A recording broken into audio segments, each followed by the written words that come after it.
नमो नारायण। सभी भक्तों पर ईश्वर की कृपा हमेशा बनी रहे। आप सभी भक्तों से निवेदन है, इस चैनल को सब्सक्राइब करें और लाइक करें। जय श्री कृष्ण, राधे राधे। लोमेश जी कहने लगे कि वह राजा पहले तो तामिश नामी नगर में गया, फिर तामिश नगर में जहाँ पर अति दुखों को प्राप्त हुआ, फिर महारोवन और फिर कालसूत्र नामी महानरक में गया, फिर मूर्छा को प्राप्त हो गया। मूर्छा से चेतना आने तक तापन और सतापन नाम के नरक में गया। अनेक दुखों को भोगता हुआ वह प्रताप नाम के नरक में गया। तब काकोर और कुंडपल और पूर्व मृतिका, लोह, शंकु, मृगद्वीप आदि नरकों में भी बह गया और 80 पत्र वन में पहुंच गया। फिर लोहाधारक आदि नरकों में वह गिराया गया। भगवान विष्णु के साथ द्वेष करने के कारण वह 21 युग तक भयंकर नरकों की यातना भोगता हुआ नरक से निकलकर हिमालय पर्वत पे बड़ा भारी पिशाच हुआ।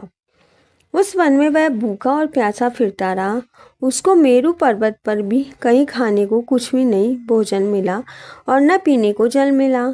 होतव्यता के कारण वह पिशाच घूमता हुआ एक समय प्लब्ध वस्त्रवर्ण नाम के वन में निकला।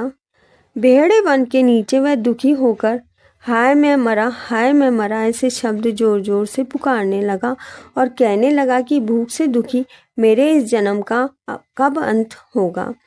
इस पाप रूपी समुद्र में डूबते हुए मुझको कौन सहारा देगा।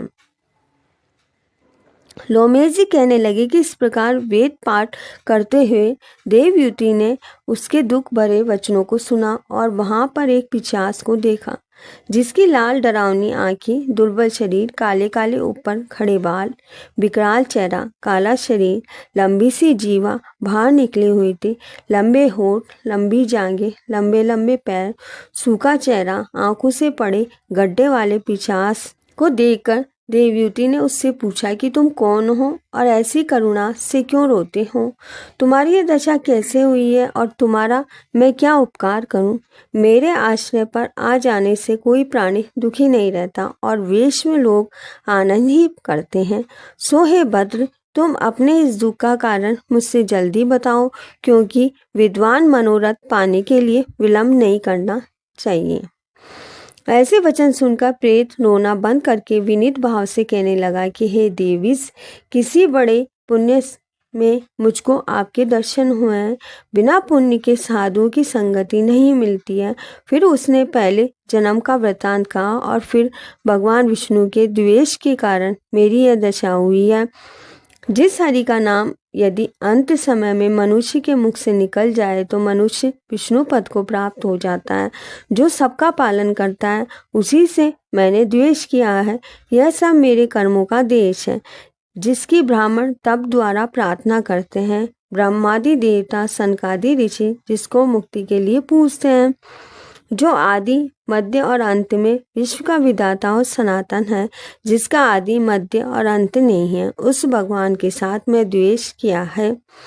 जो कुछ पुण्य किए हैं मैंने पहले जन्म में किए थे, वह सब विष्णु के द्वेष रूपी अग्नि में भस्म हो गए हैं।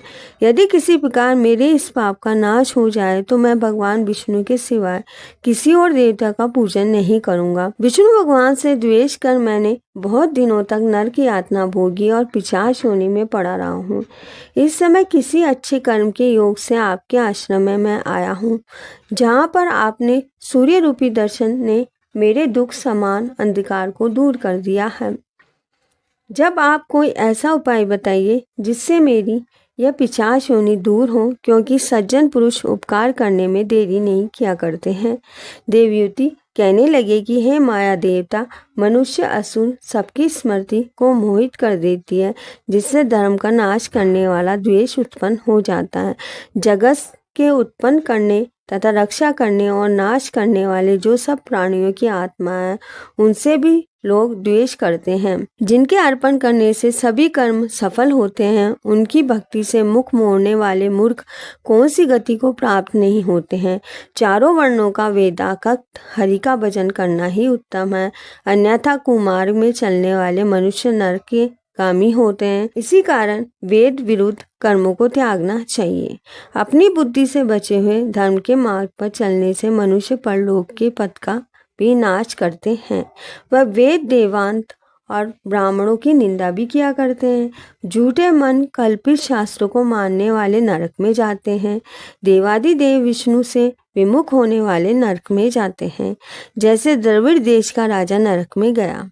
इस कारण उसकी निंदा नहीं करनी चाहिए और वेद नहीं कही गई है कि किसी की निंदा नहीं करनी चाहिए। लोमेजी कहने लगी कि ऐसा कहने पर मुनि ने पिशाच को सुमार्ग बताया कि माघ मास में तुम प्रयाग में जाकर स्नान करो, उनसे तुम्हारी यह पिशाच योनि समाप्त हो जाएगी। माघ मास में प्रयाग में स्नान करने से मनुष्य पहले जन्म के सब पापों से मुक्त हो जाता है। वहाँ पर स्नान करने से मुक्ति प्राप्त होती है। इससे बढ़कर और कोई प्रायश्चित नहीं है। संसार में मोक्ष और स्वर्ग का खुला हुआ द्वार है। गंगा यमुना का संगम त्रिवेणी संसार में सबसे उत्तम तीर्थ है। पाप रूपी बंधन को काटने के लिए यह कुल्हाड़ी है। कहाँ तो विष्णु, सूर्य तेज, गंगा यमुना का संगम और कहाँ पर तुच्छ पाप रूपी तरण की आहुति। जैसे घने अंधकार को दूर करने वाला शरद चंद्रमा की तरह चमकता है, उसी तरह संगम के स्नान से मनुष्य पवित्र हो जाता है। मैं तुमसे गंगा यमुना के संगम का वर्णन नहीं कर सकता हूँ, जिसके जल की एक बूंद के स्पर्श से केरल देश का ब्राह्मण मुक्त हो गया था। ऋषि के ऐसे वचन सुनकर प्रेत के मन में शांति उत्पन्न हो गई, मानो कि वह सब दुखों से छूट गया हो। प्रसन्नता से उसने विनम्र पूर्वक ऋषि से पूछा कि ऋषि से क्या पूछा, इसका वर्णन आगे के अध्याय में करेंगे। जय श्री कृष्ण।